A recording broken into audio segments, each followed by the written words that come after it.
Peace, my loves. Welcome back to my channel. Today we are talking about the moon through all of the houses and all of the signs. Now I do want to go ahead and just get straight into it. I think this video is going to be a little bit longer than normal because I'm going to break them up. A misconception is that the houses are the same as the signs, but that's just not true. The signs are their own energy and the houses are their own environments, their own themes, their own stages. So even though there are similarities and even though the zodiacs kind of have dominion and ownership over each house, it is not necessarily the same thing. So I do want to break it down for the moon today. The moon did request that, so I was like, okay, Luna, like, let's hear what you gotta say. So I haven't done this one yet, is all the moon. And then I think with the moon, I'll be done with all of the planets through all of the houses. So that's pretty incredible that we're landing off on the moon. I'm really excited for this. So let's go ahead and just get started. All right, well, first off, the moon likes to switch it up. Yep, just like we did right now. I needed the lighting. I don't really have anything to hold this, but hold on, let me try and find something more stable. Look at that, the moon switched up on you. All right, so first, let's go ahead and dive into what La Luna is. Luna is sacred, okay? The moon has always been something that's very sacred throughout time, throughout history. It's always been a luminary planet in our charts, meaning that it's very bright and that it's very important to pay attention to the luminaries. And the luminaries are, of course, the sun and the moon. And what's so great about this is that they only own one sign. The sun owns Leo and Luna owns Cancer. So Cancer is so key, and a lot of people just like kind of glaze over Cancer, being like, oh, it's emotional, it's the homebody, it's this. Like, Cancer is so much deeper than the average person is portraying Cancer to be, because Cancer is ruled by the moon, and the moon has so many moods.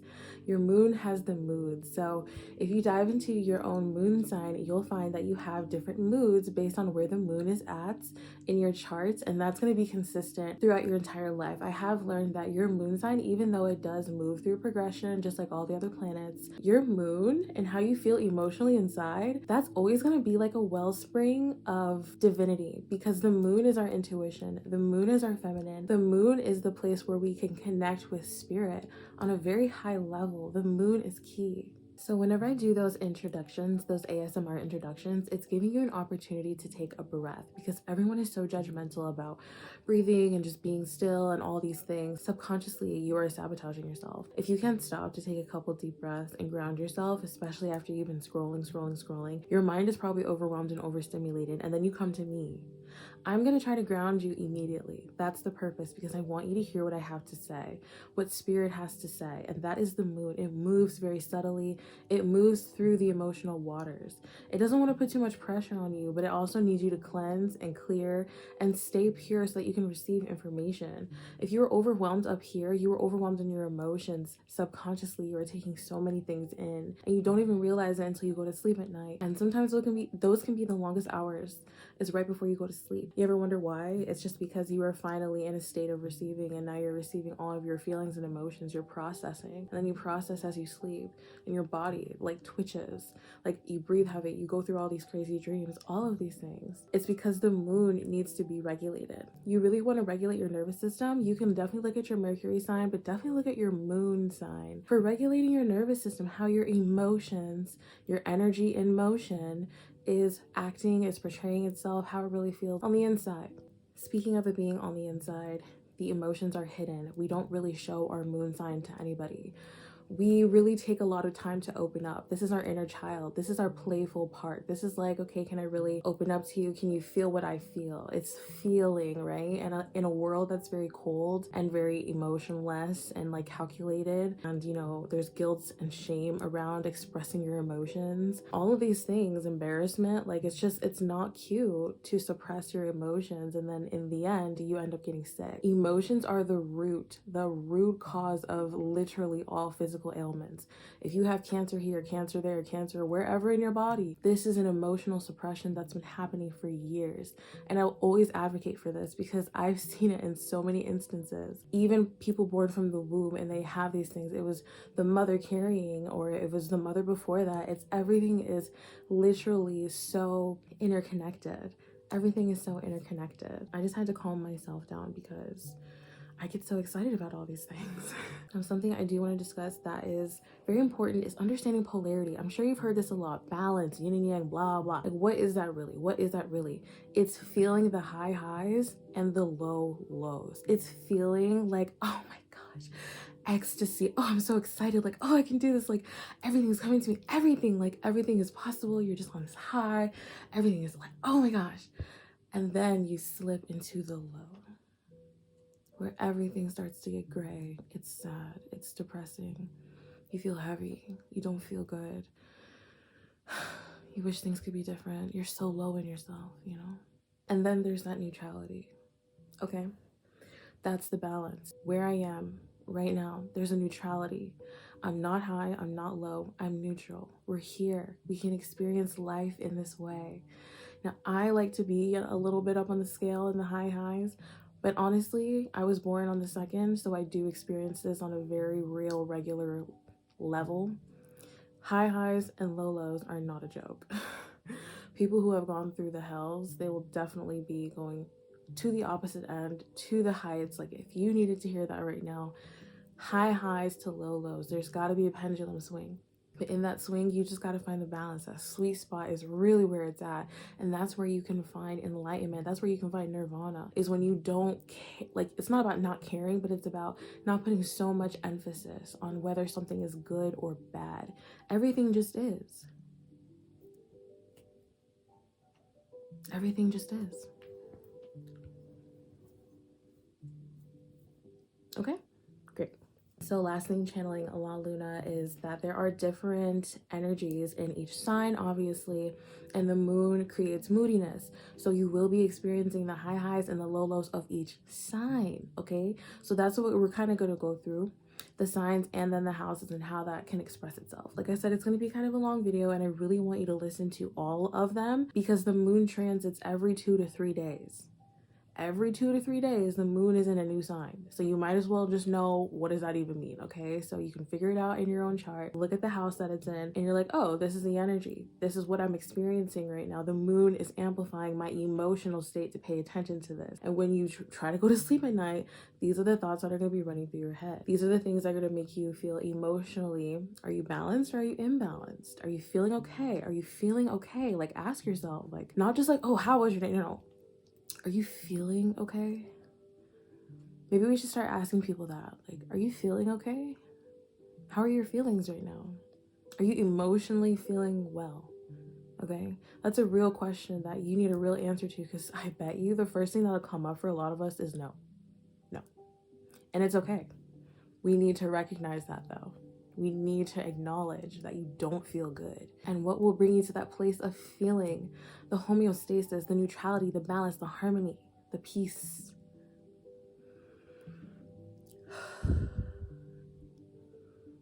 Just take a breath. Okay.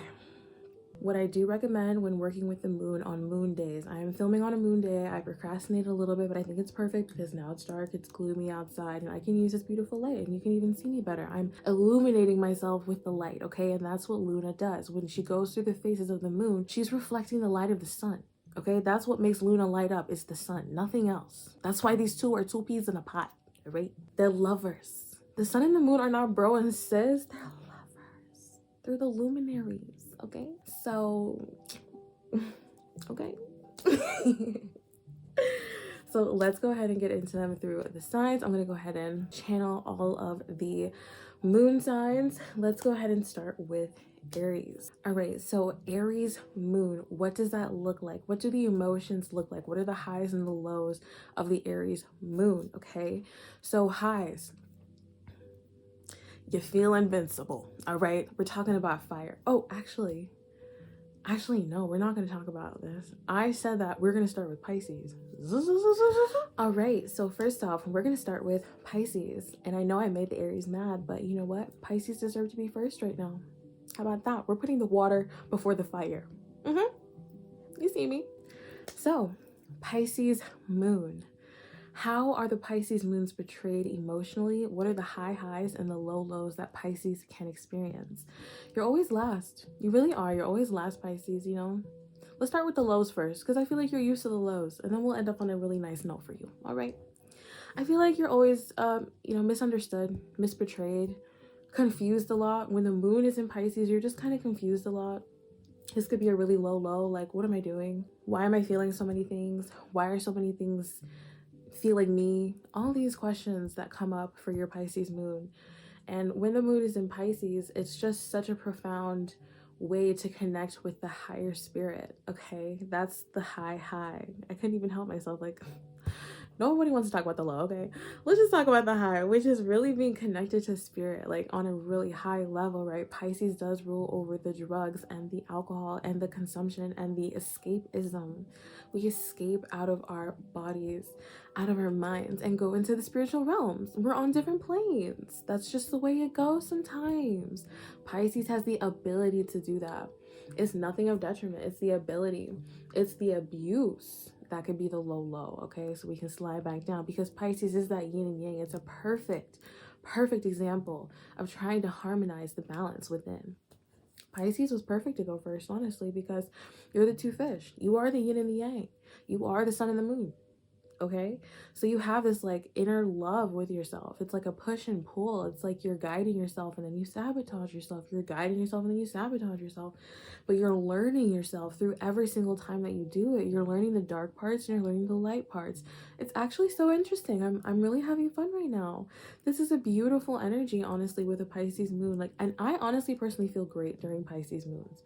I always know, because whenever my energy feels like, I'm like, what's the moon? Oh, it's in Pisces. Okay. Which is interesting because, you know, my Saturn's there and it opposes my sun. But every time the moon is in Pisces, I'm in a vibe. Turn on some good music, turn on some frequency, do some yoga, do what I need to do. Okay? Every single time. Nourishing myself. That is the high. That's the neutrality, honestly. Can I tell you something? That's actually the neutrality. Your happiness is the neutrality. Yeah. And then when you're like up on those other levels, that's the highs, right? But it's like your imagination can get you there, the drugs can get you there, whatever can get you there. But when you get into that neutrality, you're actually pretty satisfied if you allow yourself to be, because you don't have to be really sad. You don't have to be existential. You don't have to be like, woe is me. It could genuinely be, this is me, this is my peace. And I like to sleep a lot. All right, so that's it for the Pisces moon. I hope you enjoy that. Please like this video. All right, so Aries moon. I know you're mad at me, so I know. Aries moons, guess what? Your highs and your lows have to do with that self-esteem, that self-confidence. You feel on top of the world. You feel like you should be in first place. You feel like you're number one all the time. That is a high, and that's actually very beautiful, because you are self-assured. You feel great. You feel confident. You feel alive. That's fire. It's life force. In the moon, it's lighting up those emotions that make you feel like that. The emotions that have been actually suppressing you. Ooh. The emotions that have been telling you that you're not good enough in the world. The emotions that have been telling you that, like, maybe you're too much, you need to dial it down. Those are all past memories. The moon holds on to memories, okay? That's like a key thing for you, because you'd be like in your feelings. In your feelings about what somebody said or what somebody did. And that is just not okay. You don't need to take it personally. That is your low, is when you start comparing yourself. No one's like you, Aries. So stop. Why are you pushing yourself down the stairs? Yeah, I see you like kicking yourself down the stairs. Like, you don't have to be so aggressive with yourself. No one's like you. No one's gonna copy you. And even if they do, they won't do it like you. Okay? And you know this. So start acting and embodying and moving like that. Stop with the self-criticism, tearing yourself down all the time, people pleasing, overextending yourself. Stop doing all that just to fit in, just so that you can be seen as number one. You got to be seen as number one by doing your own thing, by having that laser focus. Your opposite Libra is all about everybody else. You are focused. So when the moon is in Aries, you focus, okay? Focaso. Is that even a word? Focaso. Anything else for the moon in Aries? Don't let your ambitions run you. Run your ambitions, okay? Run your ambitions. Whatever you want to create, whatever you want to do, run that. Run that. All right, so moon in Taurus. Taurus moons. So this is a really slow energy, and the moon really likes to be extra moody here. I feel like there's a little emphasis on the moodiness here, and the Taurians kind of shove it down, which is so interesting because I feel like there's more to express here, but you're not letting it show, because Taurus is the senses. You're feeling it all. You're hearing, you're seeing, you're tasting, you're touching it. You want it all. You want all that, okay? When the moon's in Taurus, you're just like, ooh, it's so gooey. You want it. But Taurus is all about like patience, taking it slow, riding the wave. You know what I mean? So you have to do that. You have to tap into that. And actually, when you do tap into that, things will come to you much faster.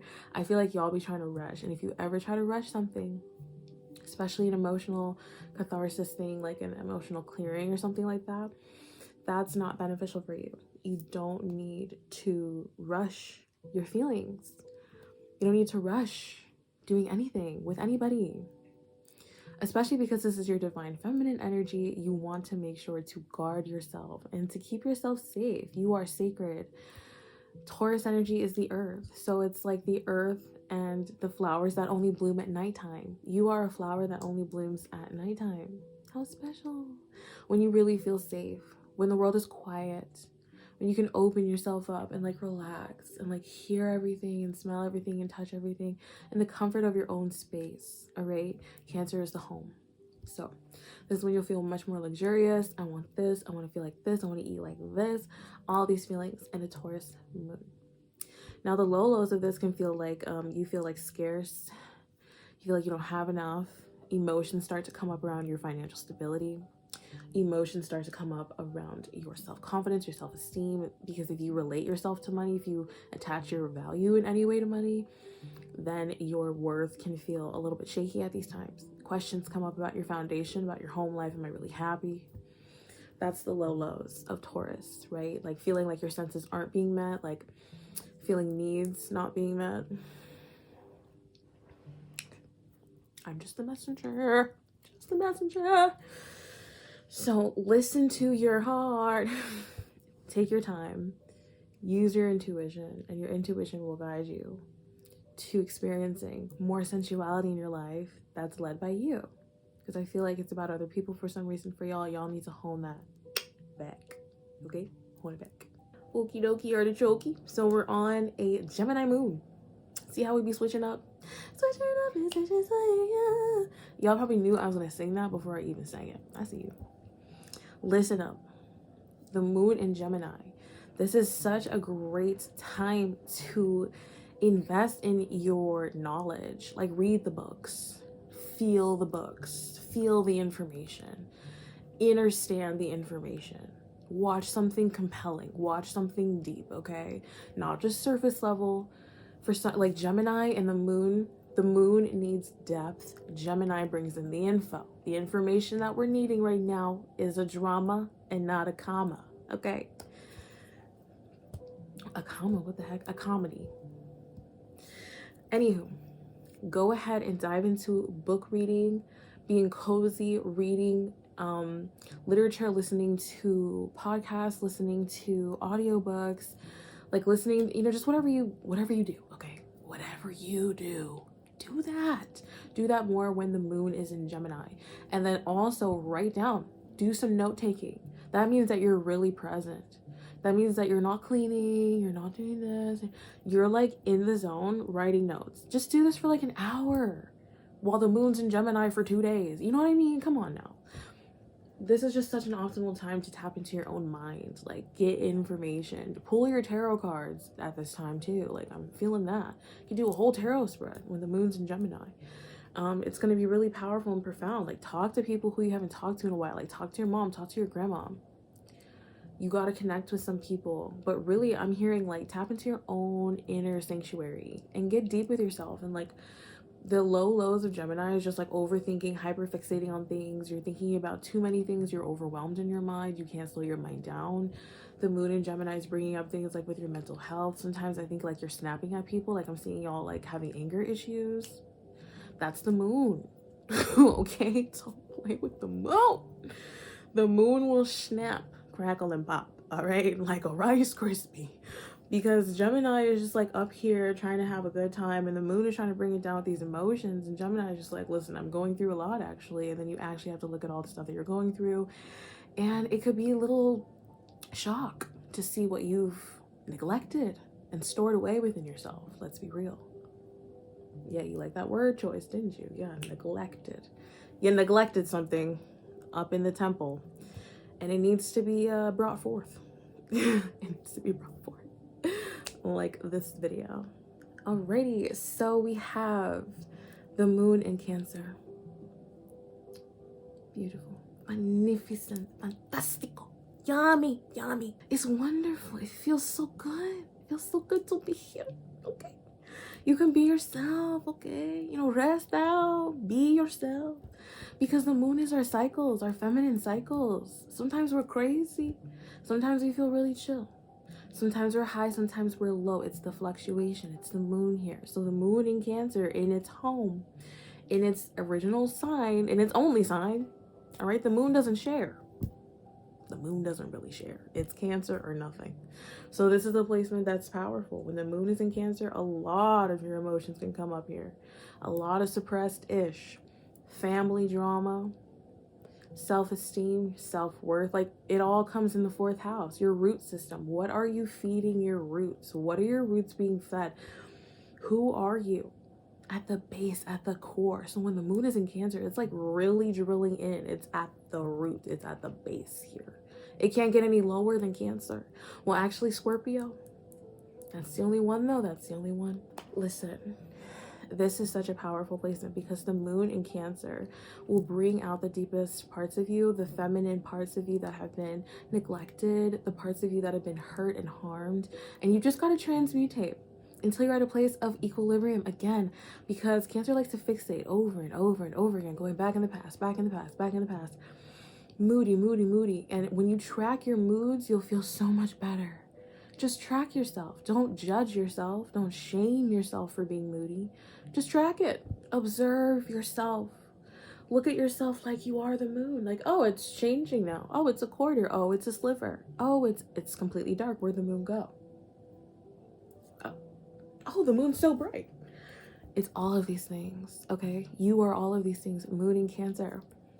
Really hone in, sleep extra, feed yourself the best of the best food, drink the water, do the water magic, the affirmations, all of that stuff when the moon is in Cancer. Very, very powerful here. Also music, something about doing your chants, listening to chanting, cleansing yourself, taking a spiritual bath, eating like a lot of like water rich fruit, like, you know, like strawberries, blueberries, raspberries, pineapples, watermelon, all those things. Like, do a nice little cleanse out, celery juice, cleanse that yummy body, and then integrate the frequencies back into your body. Like, listen to the music and then drink the water while you're listening to the music and do some dancing, and like, bam, you're healed. I'm telling you, try it before you even knock it. Try it before you knock for a whole day. When the moon is in Cancer, try the rituals, okay? Be very serious about them. Be like, I'm gonna dance. I gotta listen to my music. I gotta do my bath. I gotta eat this today. It's okay. It's just one day. It's just 2 days. You got this, okay? There's like, you're just being too hard on yourself. Just follow your cycles. Observe them. And like this video. All right. So the moon in Leo. Not like I know anything about this. Yo, when the moon's in Leo, I cry. Okay, LOL. You're like, isn't that the last slide? Isn't that Cancer? No. Okay, you be crying when the moon's in Leo because the high highs and the low lows here, all right? The high highs, we love to create. We're in our zone. We're loved. Beautiful Leo. We love what you painted here. It's fantastic. We say, mwah. Love that. All right. That's actually the neutrality. So the super high is like, you'd better like my picture. You'd better like this. You'd better give me attention. That's like a high, and then people are like actually doing that. And you're getting all the praise and all the attention that you've ever wanted. But then you come back to the low where you feel like, does anybody even like me? Am I even seen? Is anybody even hearing me? Does anybody even care? Does anybody like my hair? Doesn't even matter? Like all these questions start to come up, Moon and Leo, because it's about the I, it's about the self. And a lot of people have this misconception about the ego. Maybe I can save it right here, I don't know. But I love the ego. I advocate for the ego, okay? We do not need to kill our ego. Our ego is our I. It's what makes us special and unique. And everyone's like, oh, it's about survival. I think that we have ego mixed up with society and with conditioning. So when you say that the ego wants to keep you in fear mode, the ego wants to keep you hidden away, the ego wants to keep you the same, that's not the ego. That's the society that we grew up in. Your ego literally wants to push that away and be its own self. Okay, it's the I am. It's the self. It's the center. It's the sun. Without your ego, you have no life force. You have no life force energy. Okay, you have no moon. So this is why it's so important. When the moon is in Leo, it freaking shines.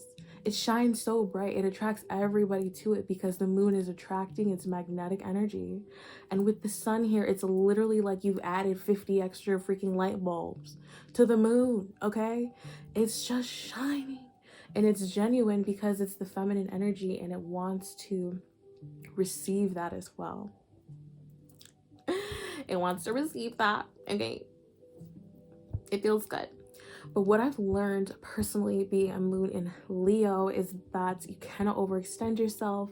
You can only pour from your sunlight, right? So you just being your genuine self and shining your brightest light without needing the applause. You get it from within. That's why it's in the moon. The moon is the spring, okay? So we're at the spring, the whole spring, right here. We're here at the spring. And the sun is right here too. So we have the moon and the sun again, okay? It's very, very potent. It's very powerful energy. You just remember that everything revolves around the sun, okay? So when we have the sun in the moon, it's extremely magnetic and powerful and should be something that's valued much more because we're lighting up the intuition. We're lighting up the priestess energy. We're lighting up the light. We're lighting up the dark. Because feminine energy, the moon energy, is dark energy. It's changing, it's changeable, whereas the sun is consistent. So we're shining a light on its inconsistency. That's deep. And I've learned to respect and honor my own cycles, how they flow, how I flow, without judgment. And it's the most freeing thing in the world. I flow, my emotions go up, my moods go down. Like, the thing about a Leo moon is that your energy that should be consistent is actually not consistent because the moon is not consistent. You feel me? So even though the sun is shining so bright and it's consistent, when it's in the moon is still going through the phases. So you can't always be the sun. You can't always be the bright lights. You have your phases. So you just tap into that. I can be high energy and then after this video, I could be really low, okay? But I'm finding the equilibrium within my own moon to be balanced because the moon represents two polarity. I hope that helped. Like this video. Okie doke. So after that, we have the moon in Virgo. Hey Virgos.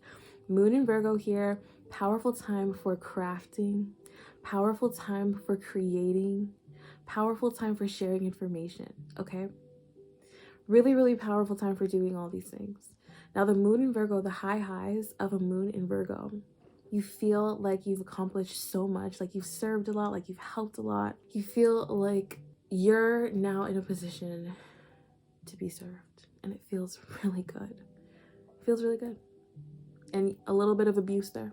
A little bit of like, you know, too much of that. The low lows of a Virgo moon is feeling very self-critical, very self-judgmental, and your emotions around that come up. The judgmental emotions come up. What she said, what he said, what happened at work. Virgo is work. What you're doing for others. It's the service. It's the help, it's the assistance that you're providing for people. So what happens when the judgments of the people at work or the energies at work don't align with you, and you start to feel like you're not good enough, or you start to feel like you're sacrificing yourself too much? Those are the really, really low lows of a Virgo moon, and those emotions will come up for you to acknowledge them. Like, hey, what's going on here? I don't feel good at the job anymore. I don't feel good coming into work. I don't feel good. All right, that's Virgo moon. Recognize that. You'll start to get tummy aches. You won't be able to eat. Your appetite will change. All these things. That's Virgo energy. Okay, but the highs is like you feeling really appreciated. You feeling really good at your workplace. You feeling really consistent and motivated and grounded and like extra detail, extra oriented, all these things. Like, that is the good, and we want to celebrate the good, right? But when it's too high up here, you could feel overwhelmed. Let's be honest. Okay, so when we bring it back into balance, you still feel good at the job, you still can put in the work, you still do this, but it's in your own rhythms, because you can't always be that attention oriented person. With the moon here, the moon changes. You can't always be that very, very precise person that you like force yourself to be all the time. The moon has phases. You have to respect the phases within your Virgo energy. That's key here.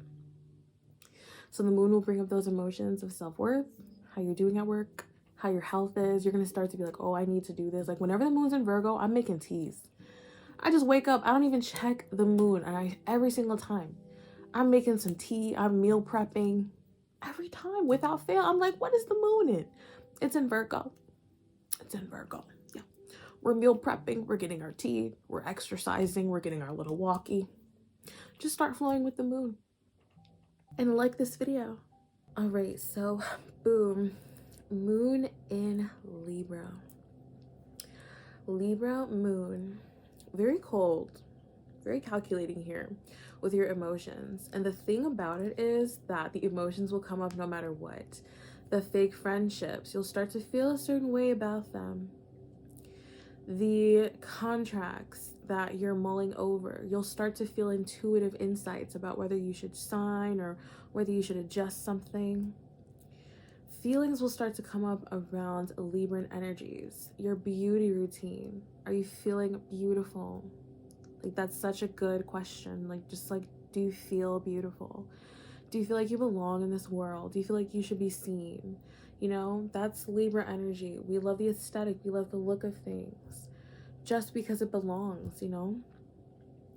Libra moon is just very thoughtful, and honestly, you can bring yourself back into greater balance when the moon is in Libra, because you'll be balancing the scales here. So a Libra moon has the opportunity to really shift and change their life for their benefit. The low lows are just overthinking about your worth and thinking about, am I likable enough? Are people liking my energy? Am I understood? Like, all of these low things. And then like the high, which is what we do strive for, is just feeling really boundless, feeling like everyone loves you, feeling like you have enough money in your life to spend on anything you desire, feeling like you have a lot of comfort, a lot of time for play, just a lot of time. Something about you and time. You just want a lot of time, you know? Wake up early, do what you want, or wake up late and do what you want. You just want the time to do that. It's the flexibility. So a lot of emotions are going to come up. Do I have enough flexibility in my life? Am I overextending myself to please other people? Are people in my life draining me, or are they adding more life to me? The emotions are going to come up here with the moon, and realizing that you can't always be a consistent people pleaser.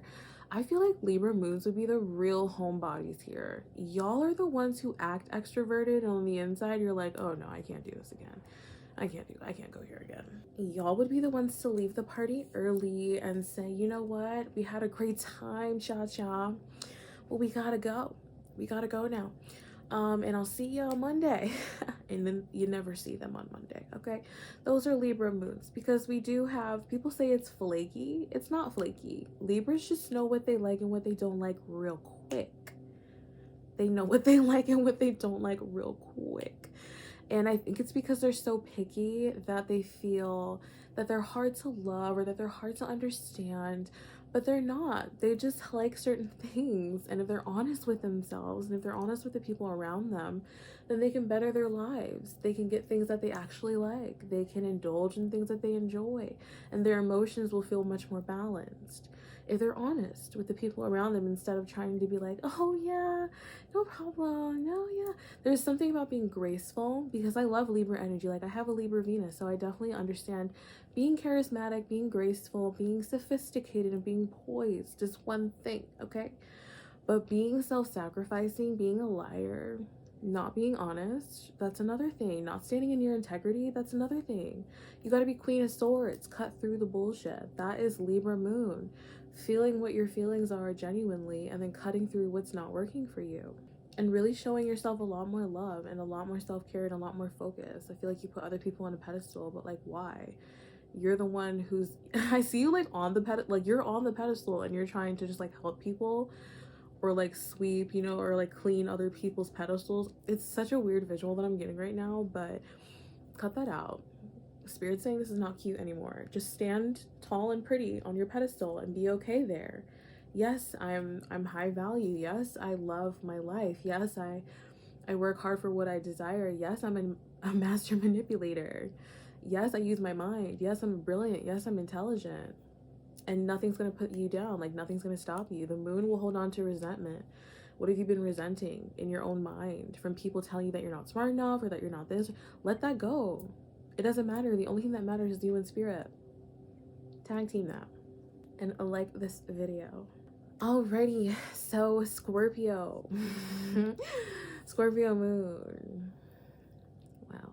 Passionate, deep, intense. The great thing about Scorpio is that it has mastered the highs and the lows secretly. I know you don't want me to, like, telling nobody, but I see you. Y'all have gone to the depths of the depths, the deep, the low lows. You see the depression, you see the hurt, you see the pain, you see the death, you see the rebirth, you see the process of life as it begins and as it ends. Like, this is some powerful ish, all right? This is so powerful because we're talking about our feminine and our attachment and our ability to connect with magic, with the Most High, with Source, all of these things. And Scorpio is a sorcerer. So what does that mean? Sorcerer. Somebody look up the etymology of the sorcerer and comment down below. Okay? Because I need to know. Is that you? Is that you? You really have a powerful voice. That's why that just came out. You have a powerful voice. There's something inside you, Scorpio moon. The moon, you emit the emotions, okay? Cancers love music. There's something inside you that needs to be like brought out. I really like you. I'm going to tell you right now, because you like catharsis. You like crying. You like bringing shit up to the surface. You like feeling. And when you do feel, it really helps your energy. So during Scorpio moons, like, you really need to tap into that. Tap into the depth of your soul, into your heart. And the high highs is feeling that transformation. You know what I just discovered? Oh my gosh, I'm going to tell y'all. I discovered what I'm in love with. It's a freaking, now I forgot, yeah. It's when you have a new, creating a new neural pathway. That is like my new favorite thing in the world. It's to describe that feeling of like knowing something that you didn't know before and creating a new neural pathway. That is like a high. Okay, that's like, whoa. Like feeling that inside yourself, like knowing that something has just solidified inside your own brain. Electrically. Okay, like that is some stuff. That is some Scorpio moon stuff. That is what you feel daily, and you're just like in this really beautiful blissful state. Like, that's why you don't want me to tell anybody, but y'all are in bliss. Y'all can really experience bliss in this life if you tap into the high highs. And then the neutrality of that is not being so power hungry, because Scorpio just wants the power. They just want to feel good all the time. They just want to feel good. Oh, the pleasure, you know, to polar opposites, Taurus, like the senses, like, oh, I just want to feel good. You want to feel good. But the neutrality of that is feeling good enough, all right, and being content with the feelings that you feel, and not feeling like depressed or not feeling guilty. There's a lot of guilt and shame that's blocking the Scorpio moon from feeling rested, all right? From feeling safe to rest. Because you always feel like you have to be up here in order to be powerful, in order to be this, in order to be that, like dominant, like all these things. But in reality, you can just settle down into the middle. Be in your power. Have what you want without needing to exercise extra and excess all the time. You can feel safe with what you have. You have plenty. Scorpio and Taurus, y'all just want. It never ends, and it's okay. I never judge. I love a little room full of gold and diamonds. Nah, on ahead. All right. But when will you be content? It's like, when will you stop mining for the gold? Like, when will you stop mining for the diamonds? Like, when will it ever end? That's Scorpio moon. And emotions and feelings will come up around that. Questioning your worth, questioning how much you really want, questioning your power. Are you greedy? Like, questions will come up like shame, like, oh, am I greedy? No, you're not. This is just what you want. Settle in that. I just told somebody else, who was it? I don't know, but you all need to settle into what you want and be okay with that. Yes, I'm intense. Yes, I want passion. Yes, I want depth. I want these things. I feel it deeply. I want it. I see you guys. Like, you guys are just like, ugh, craving. And it's okay. And people are telling you, oh no. Or people aren't showing up the way that you need them to show up, or like showing you that that's even possible. You need to surround yourself with passion and intensity. Surround yourself with things that inspire you. Because y'all, in the low lows, you just feel like nothing's even worth it. You feel cold. You feel empty. You feel stoic. And that's disgusting. Be real. It's not a cute feeling. Like, sure, you can wear all black, but like, come on. Like, you know you want to feel something. You know you want to feel something. Like this video. All right, so moon in Sag. Moon in Sag. We have fire and water here. Fire and water and expansion. Beautiful expansion. So when the moon is in Sagittarius, what we want to do is definitely hone in on our spiritual practices. We want to do mirror work at this time. Oh, we want to listen to affirmations. Hold up, y'all. I'm on a roll here, because let me tell you, Sagittarius, we are going to be reprogramming our mind. Sagittarius is always seeking higher knowledge and connected to spirit. We reprogram with what spirit wants from us. I am wealthy, I am healthy, I am divine, I am aligned. I say that every single day. That's my mantra. Okay, that's what we need to be saying and confirming and reaffirming to ourselves on a daily basis. I am healthy, I am wealthy, I am divine, I am aligned. When you do this in the mirror, because the moon represents our water energy and mirrors our water, you're saying this to yourself, and you're saying it with such, oh, there we go. And you're saying it with such conviction that you start to literally reprogram your mind. You literally reprogram your mind, because Sagittarius is that preacher, teacher energy. It's that wisdom. It will expand this for you. It will expand this into reality for you. Whatever you want. Sag is saying, oh yeah, whatever you want. Like, this is like when you spin the wheel, the moon's going around the wheel. This is the luck. This is the $500 in cash every day. Okay, this is the luck. So take advantage when the moon is in Sagittarius of expanding yourself, of saying these things, of grasping for more and imagining with yourself, having time to play with your Pinterest dream board, go out of town, explore, do something new that you enjoy doing when you have the energy to do it. Do that. Sag, the lows are just feeling like a little bit scorpionic again. Like, what is life even worth living for, you know? Like, when you don't have religion, when man doesn't have religion, they're empty. They're meaningless. Like, their life is pointless. They feel pathetic. When they don't have a spiritual light and a life in their lives, when they're not spiritually aligned, when they're not searching for more in their spiritual journey, they are pathetic again. Like, all of us, like, when we're not aligned with our purpose, we're sad, we're lame, we're like depressed, because we're lying to ourselves. And Sagittarius is truth. What is the truth? What is the truth? And the emotions will come up here, okay? The emotions of the moon will start to come up here. What is my truth? Why am I living? What is my purpose? Am I spiritually aligned? These questions will come up. This is so deep, y'all. Like, I love channeling. This is so deep, y'all. I'm like, what is the moon in right now? I actually don't even know what the moon is in right now. I just know it's a moon day. Y'all, I should have definitely checked this out. So I go on this app called the Moon Calendar. It looks like that. So the moon right now, oh, it's in Libra.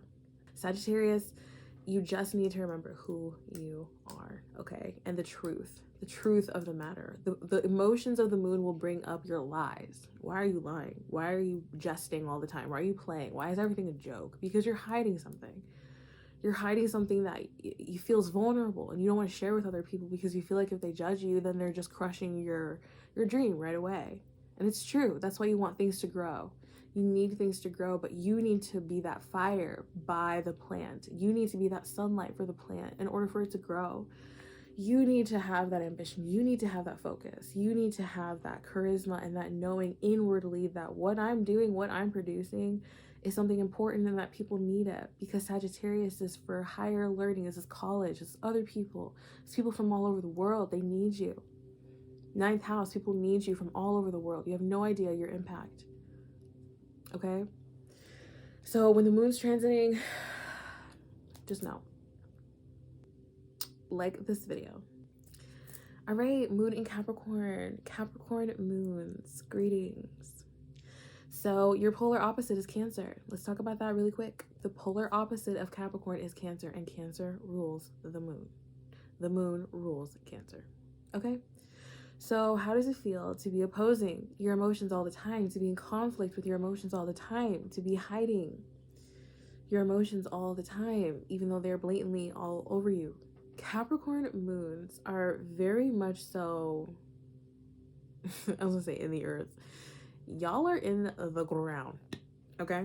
Y'all are in the ground and you're just very precise. But the thing is, at the end of the night, you are thinking about your fame and fortune. Someone needs to hear that. Like the 10th house, it's that fame and fortune. Is what I'm doing being seen by the world? Is how I'm being perceived okay for the world? Like there are some hard questions. Y'all are like hard on yourself, but the evolved Capricorn, the high will be someone who is extremely ambitious on their own and tills and tends their own garden with their own hands, and also gets watered by everybody. And you deserve to be watered. You deserve to be, you deserve all hands on deck type of thing. You deserve people to help you with your dreams and with your goals and with your ambitions. You actually don't have to do it alone.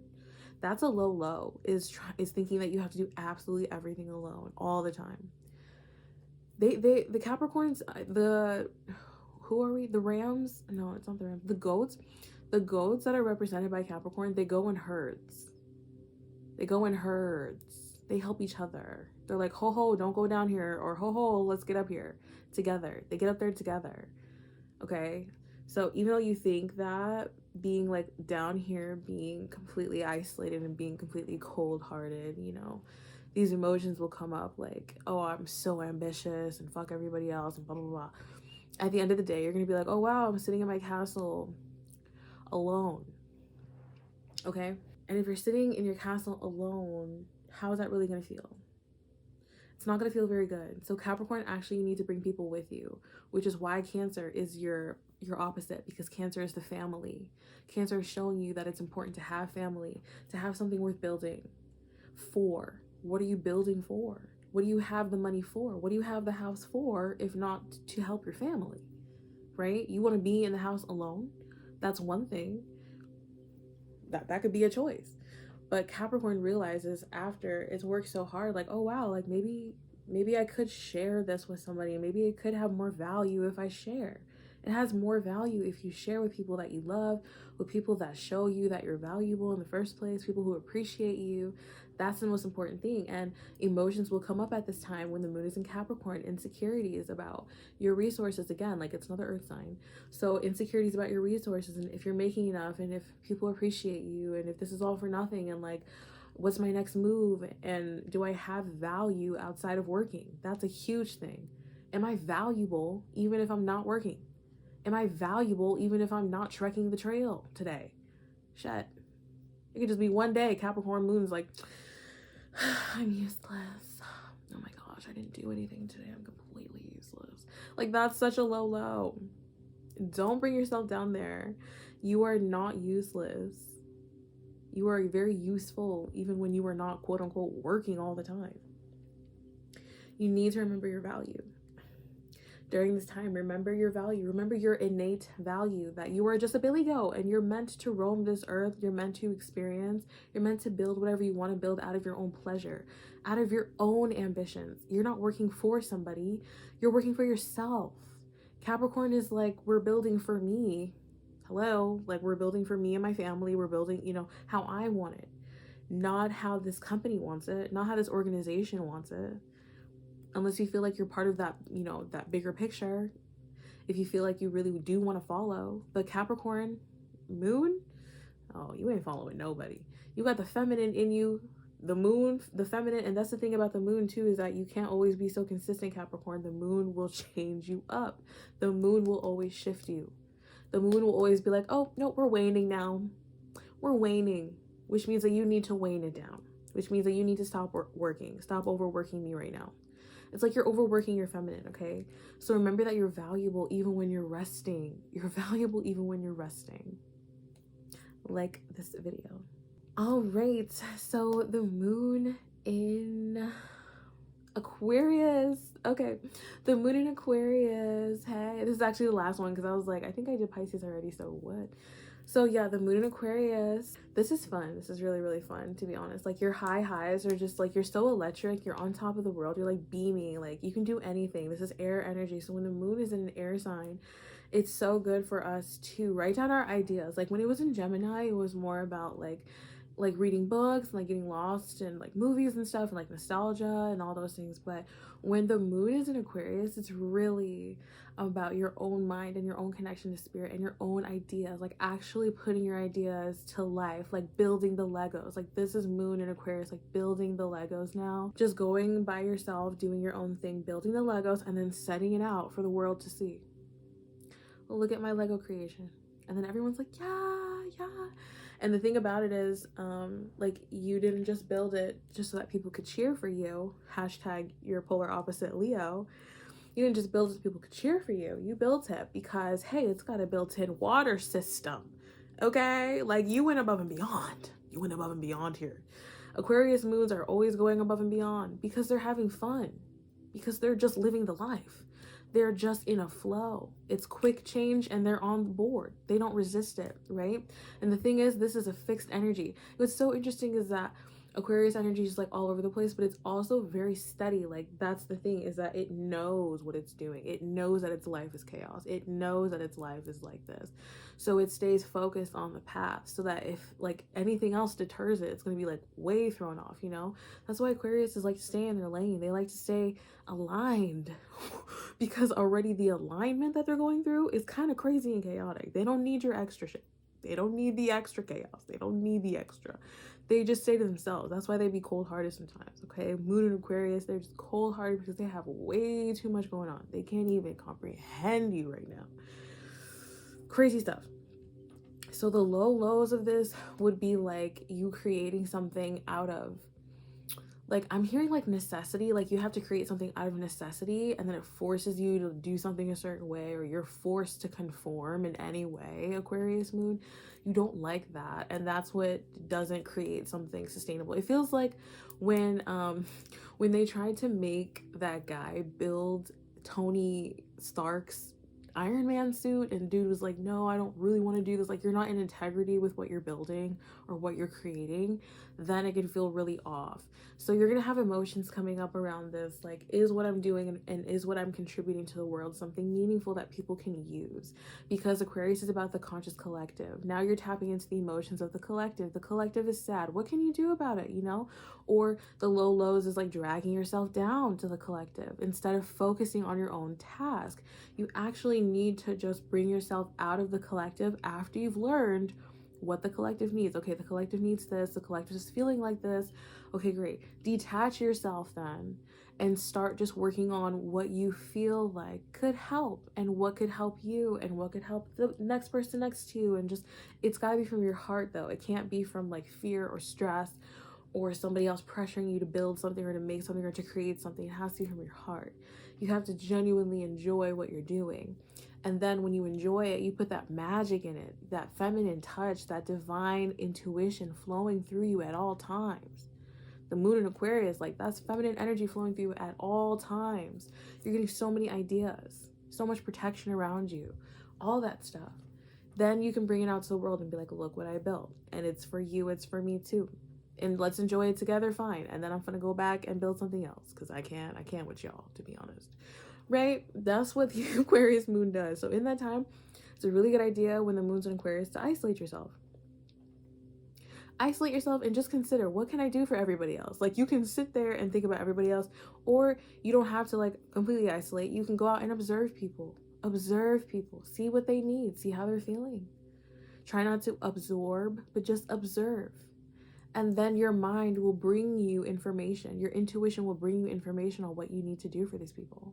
It's so easy. So stop getting yourself like sucked into what everyone's emotions are, and just recognize like, oh, I can be a powerful, healer for this. I can transmute that. Like I can shift some things for that person. I can bring comfort to this person right now at this time. Like I can be present without overextending yourself, right? Because the moon has the phases. And so you can't always be in that creating mode. You can't always be like, I'm telling you, whoa, Aquarius, but then again, y'all are fixed. So it feels like you're pushing and pulling with yourself a lot. Like you want to be all the time active, but you need rest.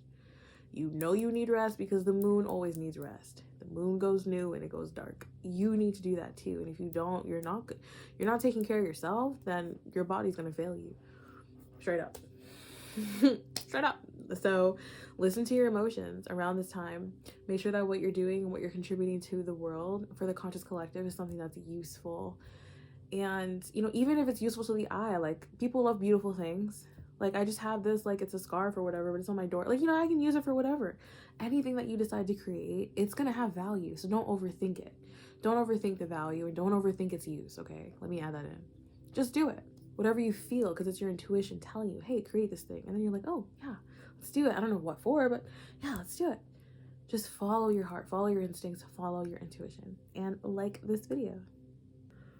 I'm gonna have to do the houses in another video. There's just literally no way. There's no way. Peace, beloved, and welcome back to my channel. If you are coming back from video number 1, that's great. Let's just get into it. All right, y'all, so let's get into moon through the houses. So moon through the houses, like I said, this is a little bit different. The stage is set up a little bit differently, and it's really important for you to recognize that even though the zodiac sign does rule over the house, it doesn't necessarily have the exact same attributes as the house, right? It's just like there's differences, but then there's similarities that bring the 2 and 2 together. So it's also going to be really important to look at the moon during its phases. The phases of the moon are going to be key here.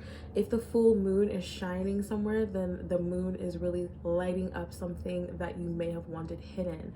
But if it's a new moon, then that means that you can actually dive deeper into your subconscious and into your psyche and pull out the messages that spirit might have for you. All right, so moon in the first house. When the moon is transiting your first house, you will definitely feel that effect, very much so personally.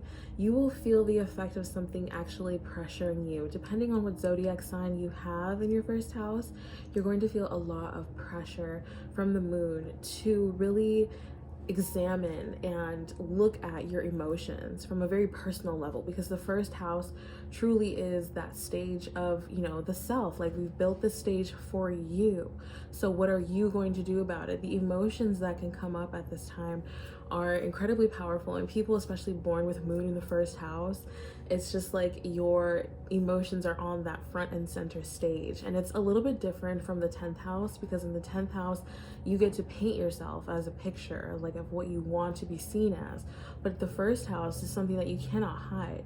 So you cannot hide your emotions, you cannot hide how quickly things can influence you, and you fluctuate very quickly. With moon transiting here, you recognize and you realize the different facets of your personality and of the different things that you're feeling all the time in a given space. So the high highs for moon being in the first house, and remember, we are always striving for the high highs, but we want to be in balance and then just a little bit above that, right?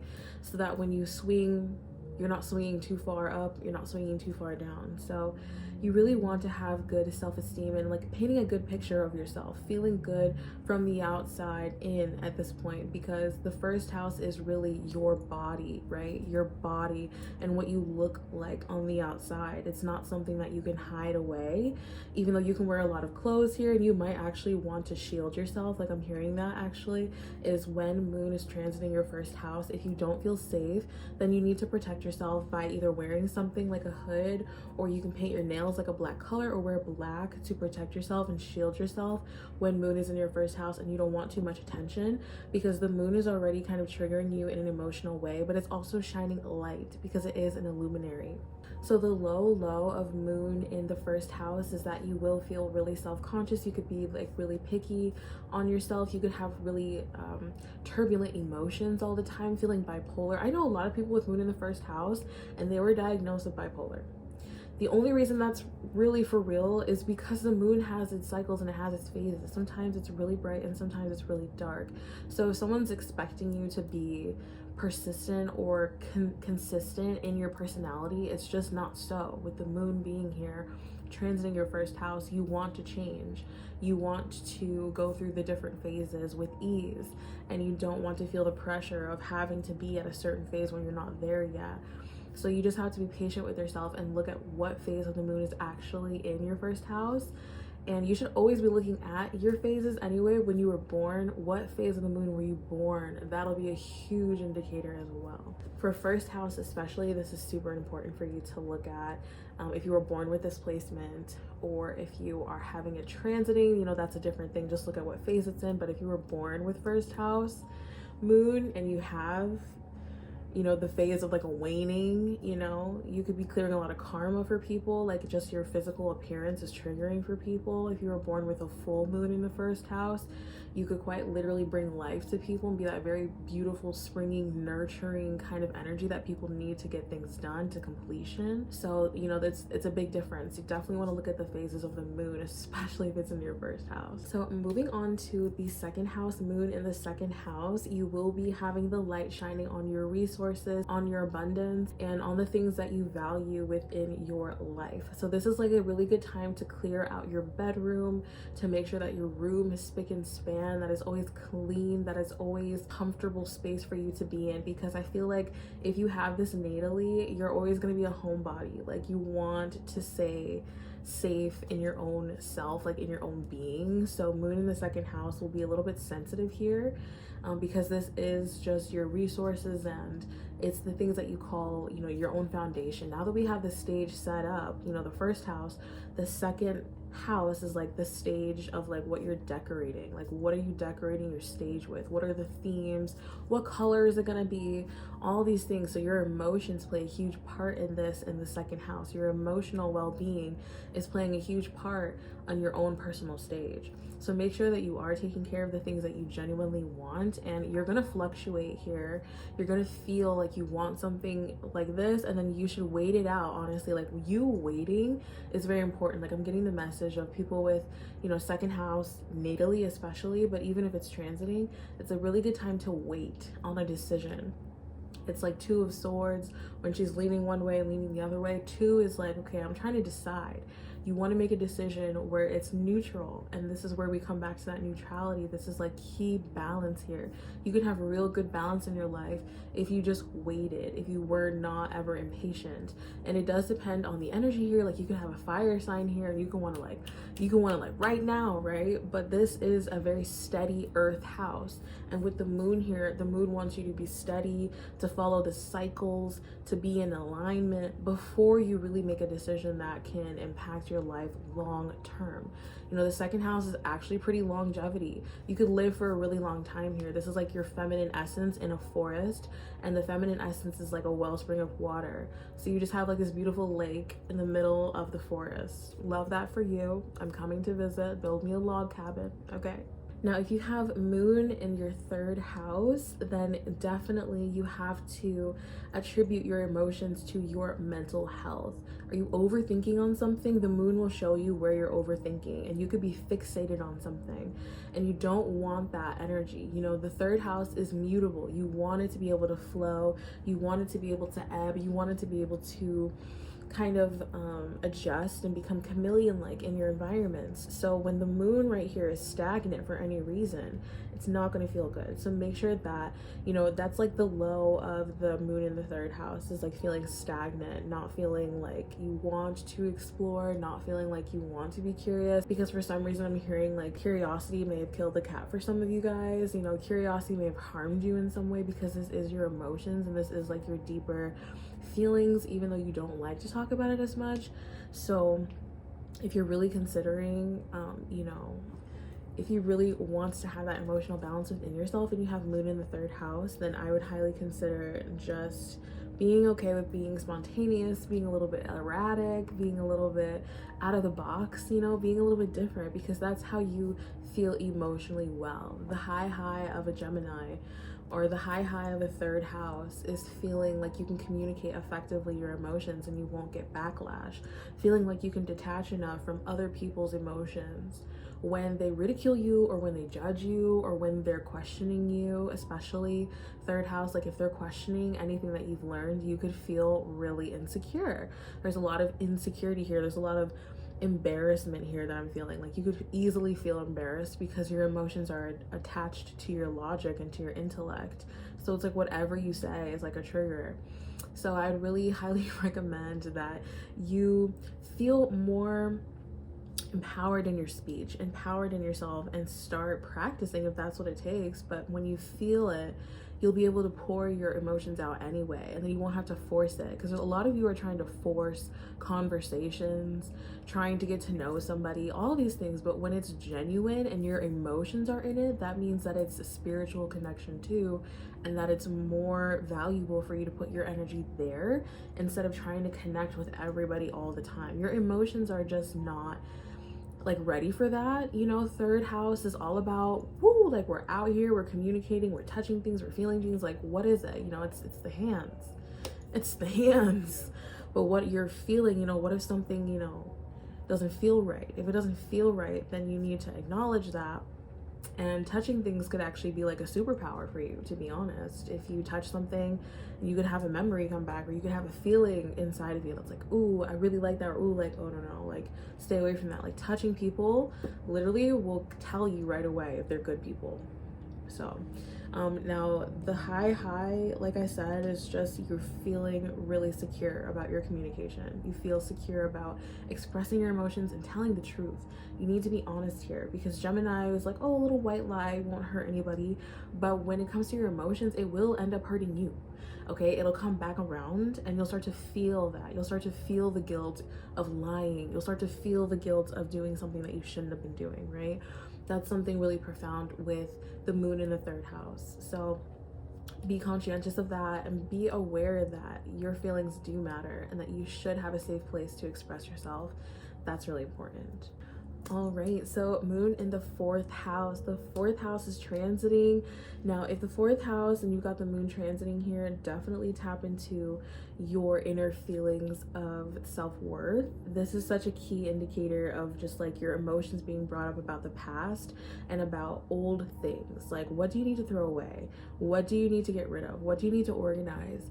You know, what are the things that are no longer serving you, that are bogging you down? Like, is your soil tilled? Like, this is like really the place of the soil in your root system. So you want to make sure that your soil is well, like nutrient rich, and that you're taking out the bugs that are eating at you, or that you're shooing people away who are trying to trim at your garden. Like, make sure that you're doing maintenance at this time when this moon is transiting your 4th house. You just want to like, literally I'm hearing like cut people off, but also bring people in, bring better nutrients into yourself, bring more purifying energy into your waters. You know, this is such a key place. And if you were honestly born with moon in the 4th house, it's just so tricky. I'm hearing like it's tricky because you're trying to, I'm seeing you like tiptoeing around everybody because you're so intense. Like, we think that Scorpio is intense. I think moon in the 4th house and like also moon in the 8th house and possibly the 12th house, y'all are intensity here, because the moon is shining this bright light in the moon's house. So it's like the brightest here. This is kind of like full moon energy. So you have this very powerful luminary shining a light on what your root system is like, the underworld almost, you know, like what are you hiding away? What is your foundation? Who are you really at the core? This is moon in the 4th house, and this is such a powerful placement because you can change here. Ooh, I'm hearing like you can change, you can adapt actually, which is just so interesting. But I'm feeling like you can actually become many different like trees, or you can have many different roots going in many different directions if you really wanted to. If you harness that energy, if you harness the nutrients and the water that your moon is giving here, shining a light on your emotions and like actually dedicating and devoting yourself to yourself. I don't know if y'all are ready to hear this. Hold on, some of y'all are not ready to hear this.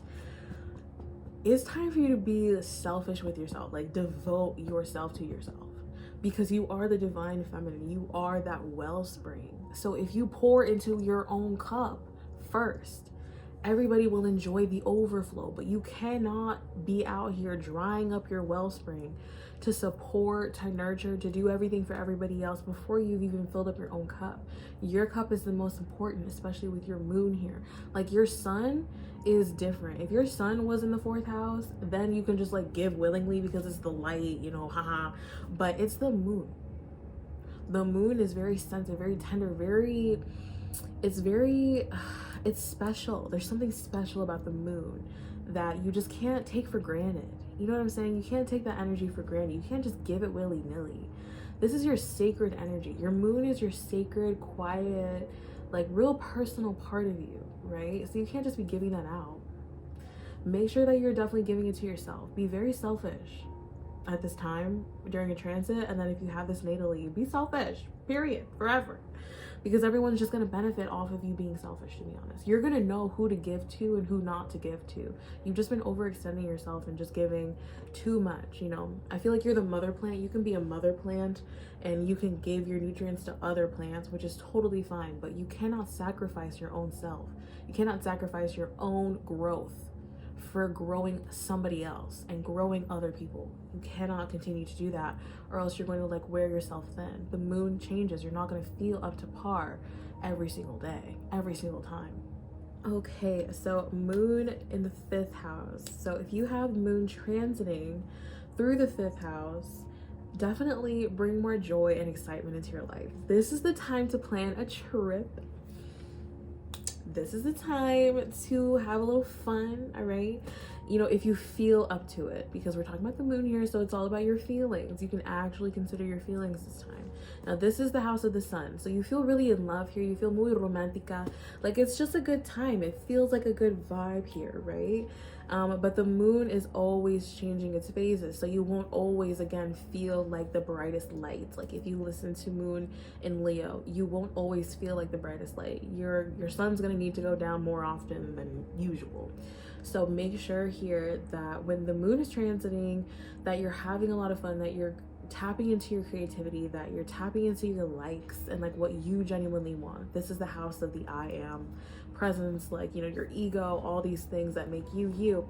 So it's really important for you when the moon is here to honor what you really desire, because the moon will shine light on like, oh, are you being serious about your pleasure? Yeah, because that is part of the human experience. It's just as important as your work, because you'll listen to the work part like, oh, I need to work harder, haha, like you're so in for that.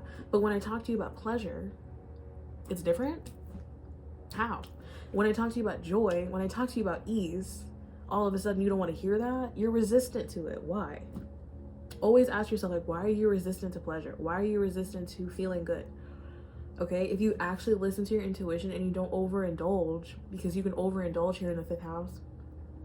You don't overindulge, but you master yourself and you enjoy yourself without overindulging, without feeling sick, without doing too much, you know, without feeling guilty, then that's when you really have mastered yourself and you can enjoy the pleasures of the 5th house, because you're supposed to have fun, you're supposed to explore, you're supposed to feel joy, you're supposed to go out and just be yourself.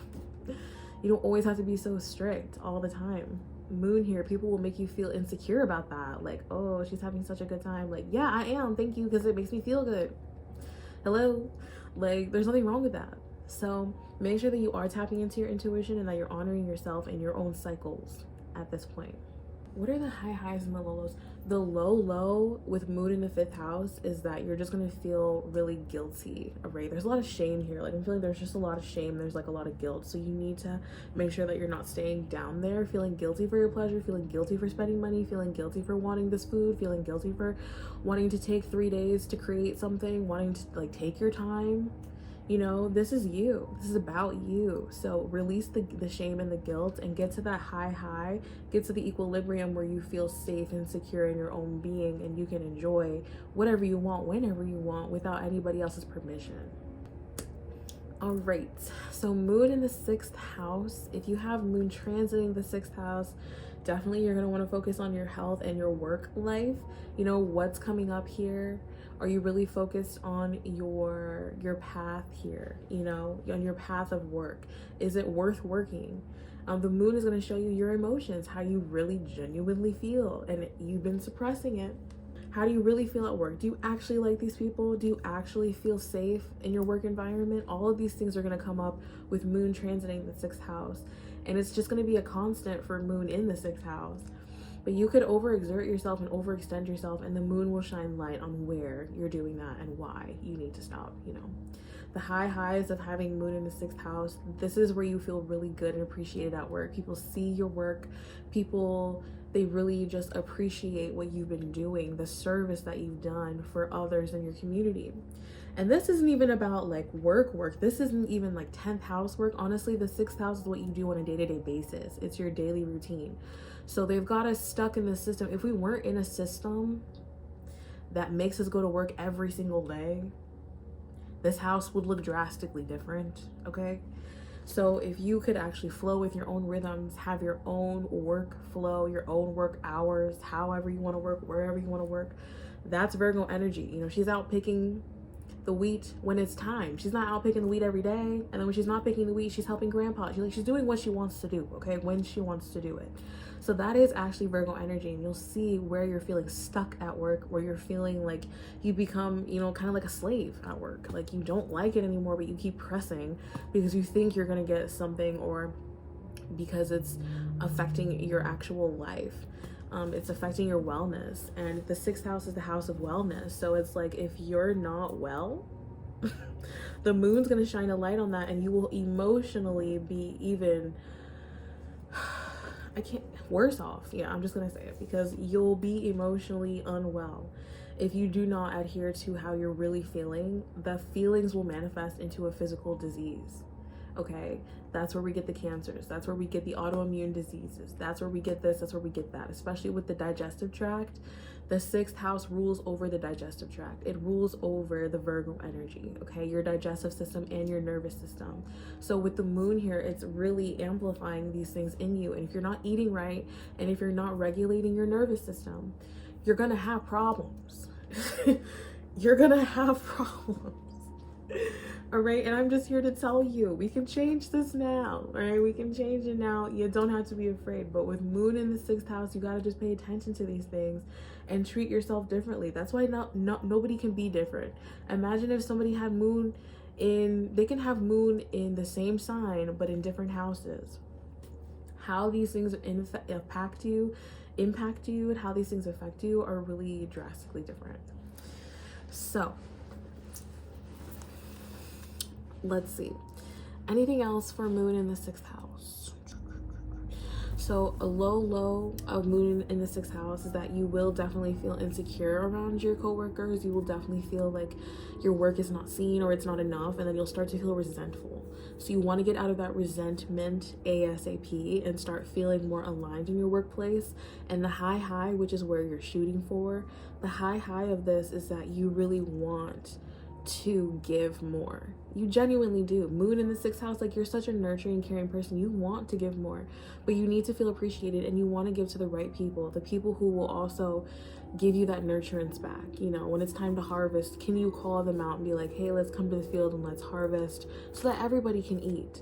You want everybody to eat. You want everyone to be safe. You want everyone to feel okay, and you just want to be seen. You want to be seen for who you are and what you do. All right. So moon in the 7th house. Speaking from experience, This is a little touchy. Now listen, we are talking about the moon here. This is emotional, so I'm gonna get kind of emotional during this part because this is my placement.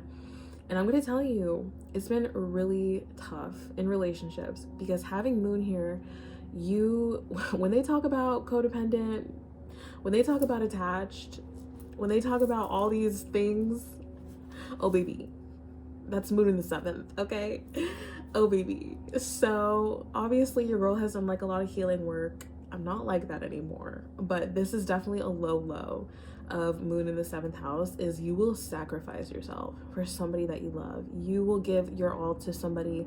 You will give your wellspring to somebody, and they can poison it, they can taint it, they cannot take care of it, they cannot maintain you, all these things, and you just love them so much and you're just so attached to them because the moon wants to meld in, the moon wants to be a part of, the moon wants to light up, the moon wants to just shine, all these things. And if your partner cannot handle the shine, maintain you, like all these things, you're gonna feel emotionally so imbalanced. And it's really hard because it depends on the other person, but this is the house of the scales. This is the house of the scales. So it's like you have to balance this.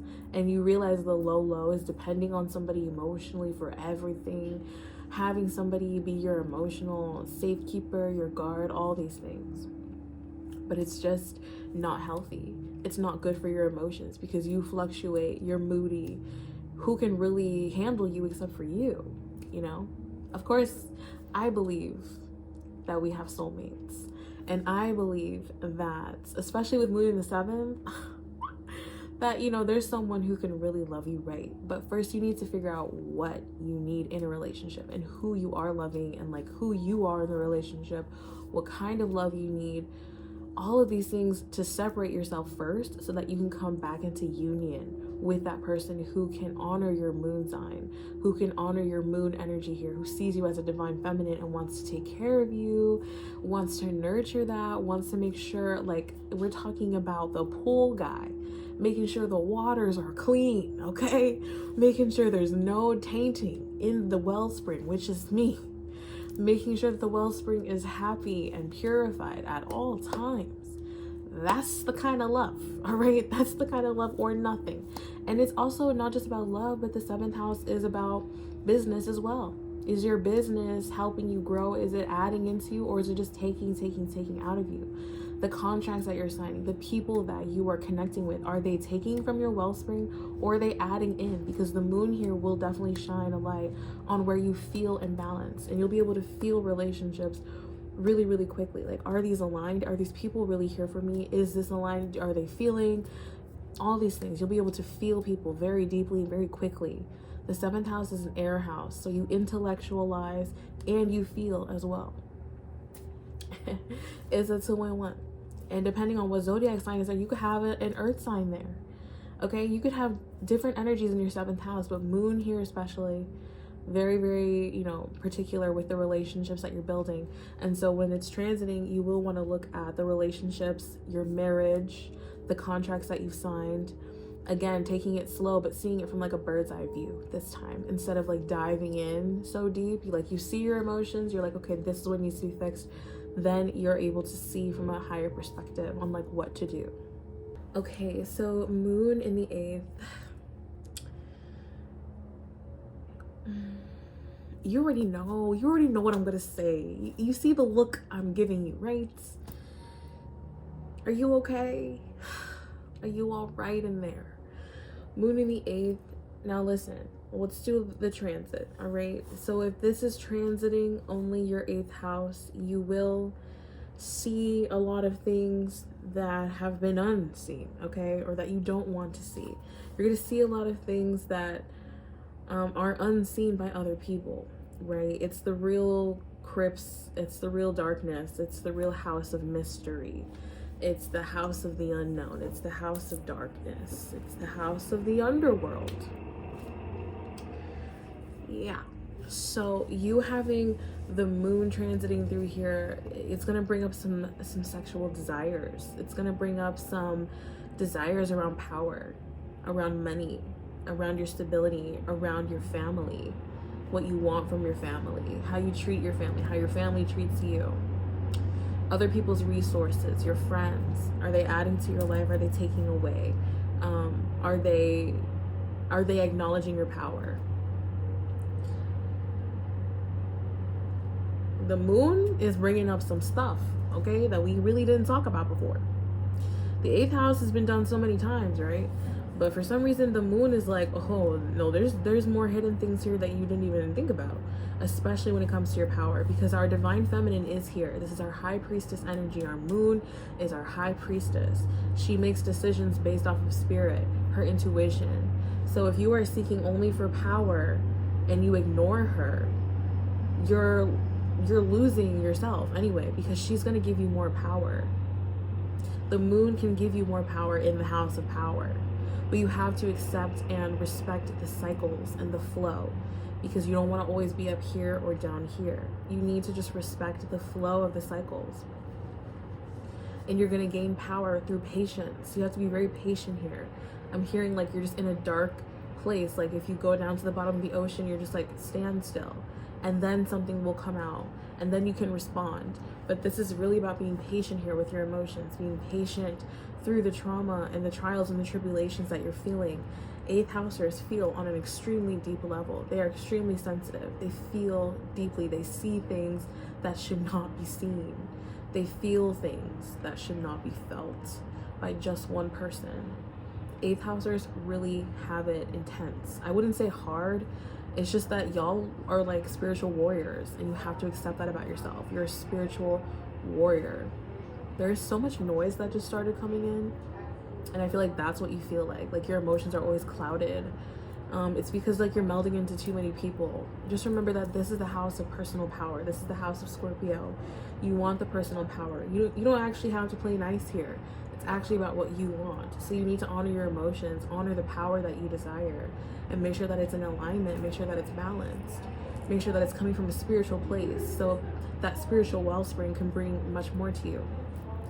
Now the low of the 8th house is that you'll spiral. You'll think about something and you'll spiral. You'll feel a lot of regrets. You'll feel like you've been neglected.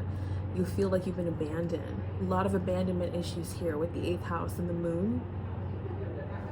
You're feeling like people abandon you, but in reality, you abandon yourself in some situations because you tried to suppress what you really wanted. And when you suppress what you really want, you're lying to yourself, you're weakening yourself. This is deep. Like, I've never channeled like this. Like, okay? This is really deep. If you're suppressing yourself, if you're suppressing your power, then that's when you feel emotionally unstable. You don't feel good. So, you know, this is the house after marriage. This is what goes on after marriage. You're definitely someone who's more dominant. Accept that about yourself. Even though the moon here is very like feminine and sensitive, you are still looking for power. You want power. You want to gain power. The 8th house is like what we don't talk about. It's the house of sexuality. You like being sexual. I see you. But only aligned with somebody who can give you power. You don't want to have sex with anybody weak. So that's probably why you would rather become more dominant, because you can dominate the weak. But if you really found somebody who is, you know, powerful, then you would want them in you, around you. You'd want that energy because you can absorb it. The moon absorbs. So you would love that. Consider that deeply, honestly. The moon in the 8th house, the high is really just honoring your power and what you genuinely want to go after, and having that equilibrium of not chasing for so much power that you feel emotionally unwell or straining yourself, but really in this equilibrium, like, oh, I have everything that I need, and at the drop of a dime I can get anything I want from anybody. That's the moon, you magnetizing other people's resources, dark feminine energy, the underworld of wealth. Remember who you are. All right, so moon in the 9th house. If you have moon transiting the 9th house, this would be a great time for you to travel. You can meet new people. You could have a lot of fun relationships. You could learn new languages, honestly, like intuitively, if you just meld yourself into a new culture, surround yourself with that. especially with, you know, women of the culture. You'll learn and pick up new and different things when the moon is transiting. You can learn things from women. You know, if you go to the library, if you just talk to your grandma, like talking to women at this time is going to give you more wisdom and more knowledge, because it's the moon, so it's feminine. And then it's in the house of higher learning, Sagittarius energy. The 9th house is the house of long distance travel, learning new things, teaching yourself new wisdom, spiritual wisdom. The Hanged Man energy of being patient and learning, honing in on your skills. The 3rd house, which is more like high school and then college level, is the 9th house, where you actually decide what you want to do, where you want to study, and where you want to go. Now, the lows of the 9th house is that you're going to feel overwhelmed by the information that you receive. I'm feeling that you're the people who are like awake, and you know you can't go back to sleep. There's no going back to sleep, and you could feel emotionally unwell and like shaken by the state of the world constantly. You're always thinking about the world and like what's going on with people, why are they acting that way, why are they doing this. Like, you got a lot of questioning going on, and that is the low. The high is trusting in spirit. It's just gaining this information just to empower yourself and not to depower yourself. You want to increase your vitality. You want to increase this feminine energy. So what are we learning? Are we learning things that are putting us at a low vibration, or are you learning things that are enhancing your spiritual feminine energy? Learn things that excite you. Learn things that make you feel safe. Learn things that make you feel empowered. Learn things that you can teach others that are useful. Don't continue to spiral on the news or on things that are negative or on things that you can't help. Learn things that you can help and start to empower yourself that way.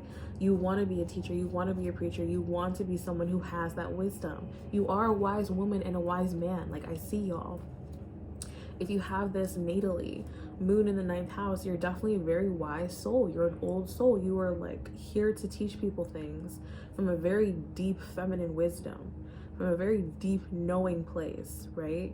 But if you ridicule yourself, if you judge yourself, or if you question yourself, or if you get your head all muddy with negative things, then it's not going to help anybody, is it? You need more isolation, actually. And it's good for you to isolate when you travel too. When you do travel, feel the energy of the place, but you don't have to submerge yourself in the culture 24/7. But you need time to integrate what you've learned and what you've felt. You need time to rest after you've gone out and explored. You need equal amounts of time. That's the thing. Like, it's not just, oh, let me go out all day and then only sleep for 5 hours and I'm okay. No, you need equal times, like 1 day out and then like 2 days in to integrate what just happened. You know, all of these things are going to really enhance your spiritual energy and enhance your spiritual power. Alrighty, so moon in the 10th, the house of our status, the house of our ambitions, the house of our masks, right? The moon here, you cannot even hide how ambitious you are, how passionate you are. People have judged you. Like, if the moon is transiting in your 10th house, or if you were born with this, people have judged you for your ambition. And this is where the emotions will come up and you'll start to question, am I doing too much? Am I doing the right thing? Are the steps I'm taking correct? And when you start to question yourself, that is what makes you weak, okay? You actually have all the answers within you. When you have moon in your 10th house, you are extremely knowledgeable already. You have this deep feminine wisdom in your house of status. You've done this before. You've done this before. You know how to do it again, okay?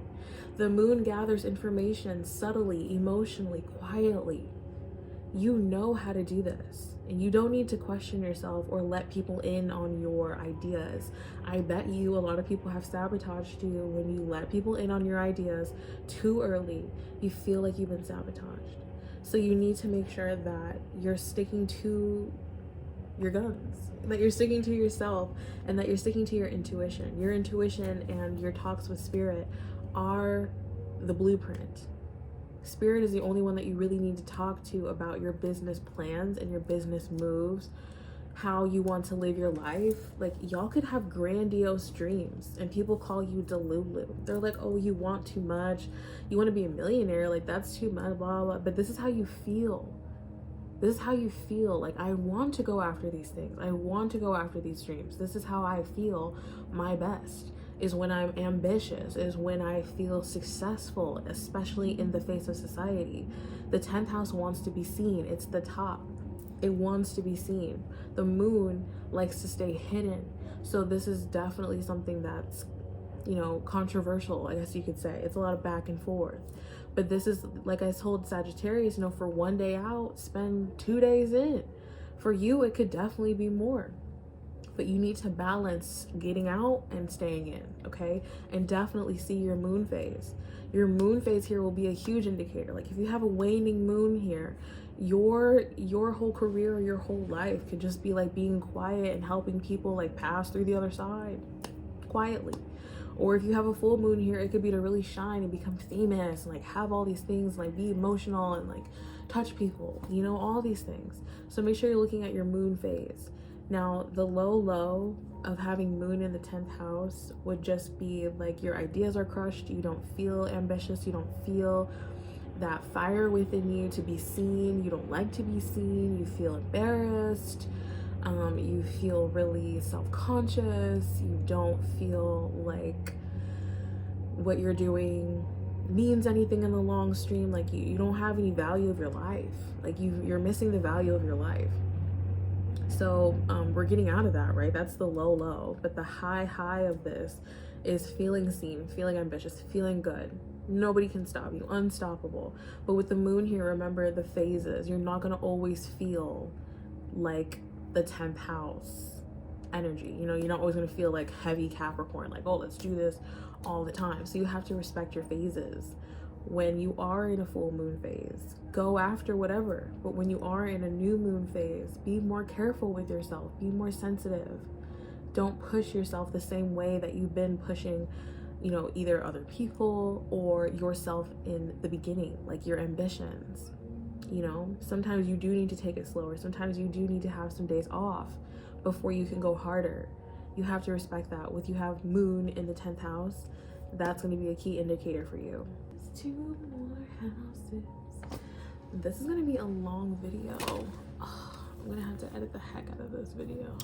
Alright, so if you have moon in the 11th house, hey, moon in the 11th house. Okay, so if you're transiting moon in the 11th house, you're definitely going to have a lot more collaborations with people. You could feel more social. You could feel like you have better ideas to help people. You could gift giving is a great time for moon in the 11th house. Joining a new club, having new activities that you want to start doing. Moon in the 11th house, you could you know, do a spiritual session, go through and get a reading done, something like that. You know, it's very spiritual energy. It's very high vibrational energy.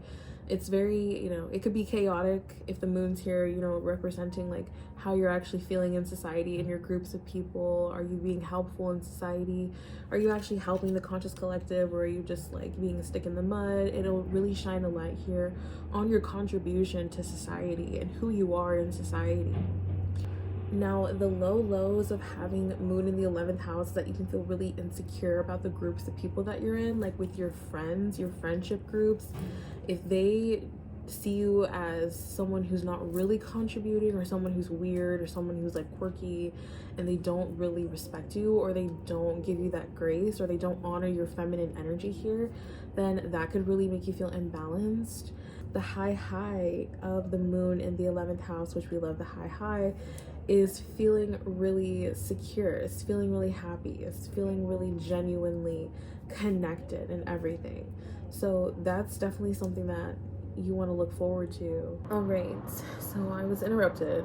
I'm gonna see if there's anything else for the 11th house. if I missed anything. But collaboration is going to be key here.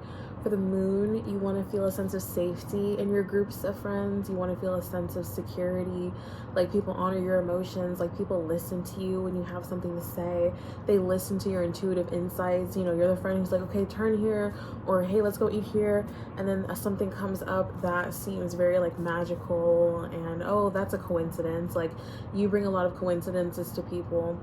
But it's just you really following your instinct, you really following your intuition. You're really rebellious here. So if you have friends or if you're in groups that are suppressing your rebellion in any way, telling you don't do that, you know, obviously people want to keep you safe, but if people are intentionally like putting you down in order for you not to grow, or in order for you not to explore what you want to and to try new things, because you know, this is the house of trying new things. Your dreams are fulfilled because you have the power and the passion to go after something that you really want to, that fills your heart up, all of those things. So make sure that you're in groups of people who they really value your opinion, they value what you have to say, and they value what you're doing in life to help the conscious collective.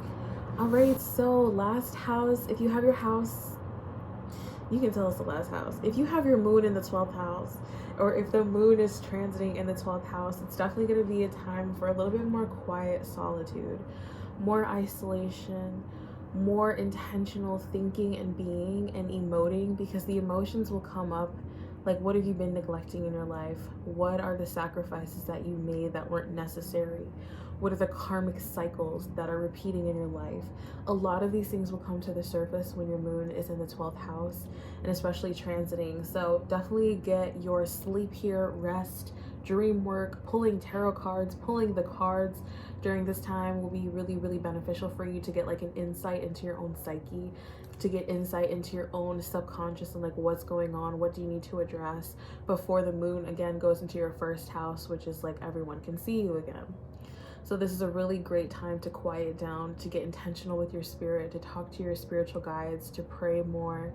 And if you have this natally, if you were born with 12th house moon, then you are honestly the high priestess of the high priestess. Like, you know, some people can be born priestesses, but you're born a real high priestess, because the 12th house is the underworld. It's where, you know, the 8th house is a little bit different, but the 12th house is truly like heaven, right? It's that place where spirit resides. It's the angelic realm. It's the subconscious. It's our deeper feelings and thoughts and emotions. And for the moon to be shining its light here is showing all the things that again should not be seen, the things that are supposed to be underwater, things that are supposed to be muddled.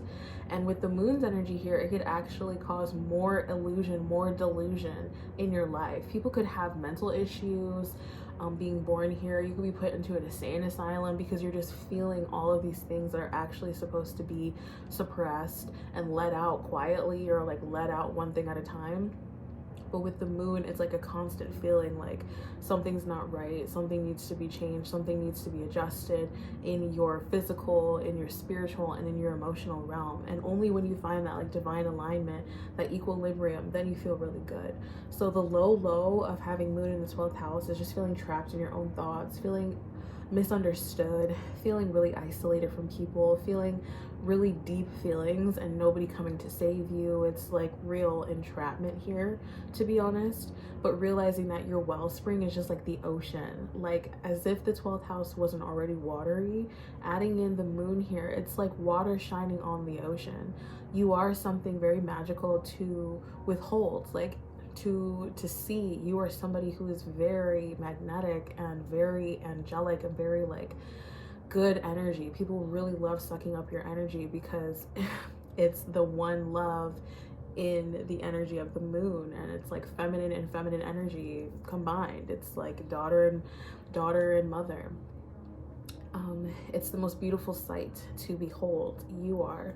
So make sure that you're honoring yourself, that you're protecting yourself, that you are making sure that you are hard to get. Yes, because people will get their little grimy hands on you and try to take all your spiritual energy. They will try to take all of your spiritual energy away. You need to make sure that you're protected and that you have discernment, and it can be difficult, but if you master that, if you master the illusion and start to make the illusion work for you, or start to learn how to manipulate the illusion to actually control the illusion instead of letting the illusion control you, game changer. game changer. So definitely the high is just going to be someone who is on their spiritual ish. Like you are like Buddha, walking God, walking goddess, reincarnated, ascended master. Like that's the vibes that y'all could be on. And especially depending on the zodiac sign. Like imagine this in a fire sign. In Aries, like come on, you're like someone to like do not fuck with them. Do not mess with them. The karma will be very real. The action will be very real. There's so many good benefits to having your moon in the 12th house. Your intuition is on 1000%. Like you have to trust that. If you don't trust that, you're basically putting your life in detriment. You're basically going to have a lot of nervous system issues where you feel hyper emotional and you don't know where it's coming from. You don't know how to control yourself. You know, the 12th house can bring you in deep. It's almost like a tsunami or like a cyclone. Like it just keeps going and going and going, you know. And especially with the moon here, the moon is just like, oh, like shining a light on the tornado inside of you, and it can be really difficult. But you just need to believe in yourself, and you need to have faith that things are working out for you, and not pressure yourself, not stress yourself to do. The moon is cyclic, so you have to go with the cycles, especially the Piscean cycles, which is already yin and yang, which is already kind of fluctuating. You have to trust in the cycle, trust in the timing. And when the moon is in your 12th house transiting to, time to realize that your spirituality is being highlighted here, and a lot of your spiritual gifts can be brought to the surface for you to hone, for you to acknowledge, and for you to bring into your first house and to the rest of your houses. Never sleep. Don't sleep on the 12th house, even though the 12th house is literally the house of sleep. So make sure that you're doing your really good rituals. And the high again, like this is where you want to be. You want to be in this state of presence. You just want to be present. You don't have to be all over the place with everybody else. You don't have to feel everyone else's feelings. You don't have to meld in. Like Pisces and moon, y'all are like melted in. Like looking like my skin melted in. Like, yeah, I can't even tell you from me. But I think it's really important for you to only meld with people who will give you that energy back, that will give you the power, that feel unconditional love, that can reflect that light back to you, and not people who are just taking and tainting your waters. That's extremely important, because you have the ability to just like empower people. Like when you're melting and melding into somebody, you're enhancing them. You're enhancing them. So make sure that they are somebody who's worth enhancing. Like I said, keep yourself sacred. Keep yourself precious. Keep yourself hard to get, because when they get you, you're like a golden fish. Literally, like you're very rare. So make sure that you're treating yourself as if you're rare, okay? All right, that's it for all of the houses and the signs. This was a super long video, but hopefully you watched all the way through, so that you know every time the moon shifts, when the moon's in your first house in Aries, you know what that is like. All right, so always come back to this video, refer back to it over and over again, and I love y'all. Hope to see y'all in the future. Peace.